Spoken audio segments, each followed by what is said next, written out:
Ya, Shalom Aleichem Beshem Hamasya. Hari ini saya membagikan tentang bahwa Yesus adalah kebenaran itu sendiri. Di dalam dunia, ya, semua umat manusia mencari tentang hal kebenaran. Ada kebenaran yang relatif dan tidak ada yang absolut, ya, kecuali Allah sendiri. Oleh karena itu, kalau kita berbicara agama, yang ada adalah usaha manusia untuk mencari makna dan untuk berdasar teori manusia yang terbatas. Maka tidak ada, ya, yang absolut. Untuk mencari yang absolut haruslah kita kembali kepada yang absolut, yaitu Allah. Karena kita berbicara tentang Allah, ya. Lalu kita akan bertanya, Allah yang mana? Jawabnya, iman Kristen mempunyai ajaran Allah yang menyatakan dirinya dengan bukti-bukti sejarah historis, ya. Tidak bersifat filsafat, buktinya tidak bersifat akademis, tetapi bukti yang hidup yang bersifat Kristus. Dan kita sebagai orang Kristen harus kembali kepada para rasul, ya, ajaran-ajaran para rasul yang menjadi saksi tentang sosok Kristus ini. Mereka menyaksikan apa yang terjadi karena mereka berkumpul pada saat itu dengan Yesus, ya, secara aktor utama dengan para rasulnya, ya. Dikatakan terutama tentang kematiannya, dan pada hari ketiga dia bangkit. Di dalam dunia ini tidak ada sosok yang mati lalu bangkit kecuali Yesus Kristus, yang penyalipannya bukanlah cerita atau hoak belaka. Para sarjana yang liberal pun mempercayai tentang kematian Kristus, ya. Contohnya, ya, Bert Hillman mengatakan hal yang paling penting dalam sejarah yaitu tentang penyalipannya, ya. Penyalipan Yesus ini bermakna penting.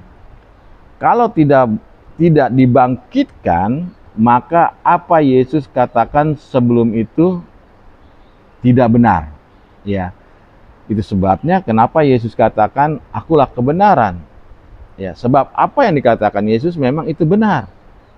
Kita lihat dalam kitab Matius pasal 16, Matius pasal yang ke-16 ayat yang ke-21. Ya.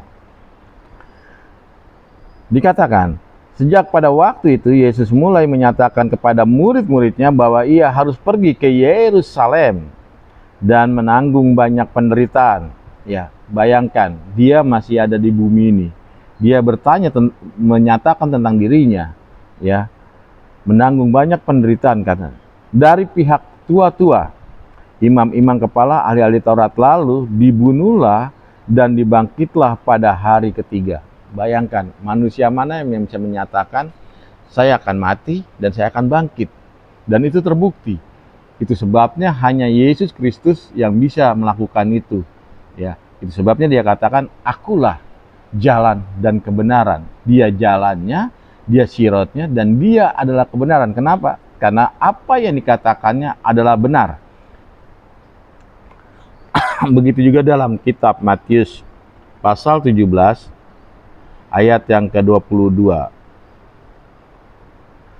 Pada waktu itu Yesus dan murid-muridnya bersama-sama di Galilea, ia berkata kepada mereka, anak manusia akan diserahkan ke dalam tangan manusia, dan mereka akan membunuh dia, dan pada hari ketiga ia akan dibangkitkan. Maka hati murid-muridnya itu pun sedih, ya. Dia katakan bersama murid-muridnya, bersama para rasul, bahkan ada juga pengikut daripada yang lain, ya, dan banyak saksi, ya. Kalau hanya satu orang ketemu satu orang, ya, itu masih kurang untuk kuat dalam persaksian. Tapi ini murid-muridnya, artinya banyak rasul di sana. Apalagi tidak ada saksi, bagaimana bisa percaya? Ya. Begitu juga dalam kitab Matius pasal 20, Matius pasal 20 ayat yang ke-17 sampai ke-19. Ketika Yesus akan pergi ke Yerusalem, ia memanggil ke-12 muridnya tersendiri dan berkata kepada mereka di tengah jalan. Dia panggil 12 rasul, 12 orang ini saksi. Sekarang kita pergi ke Yerusalem dan Anak Manusia akan diserahkan kepada imam-imam dan ahli-ahli Taurat, dan mereka akan menjauhi dia hukuman mati, ya, menjatuhkan dia hukuman mati, ya. Dia berkata kepada muridnya 12 rasul itu, ya. Dan yang dikatakan Yesus, apa yang dikatakan kepada murid-muridnya? Bahwa dia akan dihukum mati. Dan mereka akan menyerahkan dia kepada bangsa-bangsa yang tidak mengenal Allah, supaya diolok-olok, ya, diejek-ejek. Dan sampai sekarang juga banyak yang mengejek. Disesahkan dan disalibkan. Pada hari ketiga ia akan dibangkitkan. Pada hari ketiga dia akan dibangkitkan. Itu sebabnya Yesus di kayu salib mati untuk menebus dosa kita, ya, masuk ke alam maut, ke dalam kematian, untuk mengembalikan kita, mematahkan maut, dan bangkit untuk mengembalikan kita dalam hidup kekal. Ya, karena kodrat manusia, Allah menciptakan manusia adalah kekal. Ya. Lalu kita melihat lagi, kalau Yesus itu mati dan bangkit, dikatakan oleh dalam kitab Roma pasal 6, ya. Roma pasal 6 ayat 9. Karena kita tahu bahwa Kristus sesudah ia bangkit dari antara orang mati tidak mati lagi, maut tidak berkuasa lagi atas dirinya. Maut tidak berkuasa, artinya dia kekal. Yang bisa mengembalikan manusia dalam kekekalan, yang asalnya dari kekal. Yesus adalah asalnya dari esensi Allah, yaitu firman Allah yang kekal. Dialah yang bisa membawa manusia dalam kekekalan. Dia mengambil daging untuk apa? Untuk mematahkan kedagingannya, yang disalibkan kedagingannya. Karena visinya adalah mengembalikan manusia dalam kekekalan. Ya. Dan dalam Yohanes 10 ayat 17, dengan pernyataan ini membuktikan bahwa ia mempunyai kuasa ilahi. Berarti ia pernyataan ilahi itu sendiri. Itu sebabnya dia menyatakan dalam kitab Yohanes 14 ayat 6, dikatakan Yohanes 14 ayat 6,